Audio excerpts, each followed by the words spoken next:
Ready to unlock the power of percentages in Google Sheets and transform raw data into insightful stories. Let's start with the basics, calculating a percentage of a whole in an empty cell. Type an equals sign, then click on the cell containing the value you want to find the percentage of.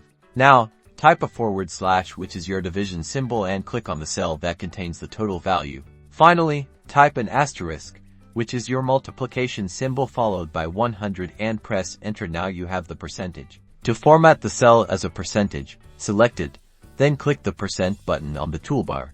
Next, let's calculate percentage change. This is useful for tracking growth or decline. In the change column, start with an equals sign, then open a parenthesis and click the cell with the current value, type a minus sign and click the cell with the previous value and close the parenthesis. Now, type a / for division, and click the cell containing the previous value again. Press enter. That gives you the decimal representing the change. Click the % button to format it as a percentage. And there you have it. You've mastered the fundamental percentage calculations in Google Sheets. Experiment with these techniques to analyze your data and create compelling visuals.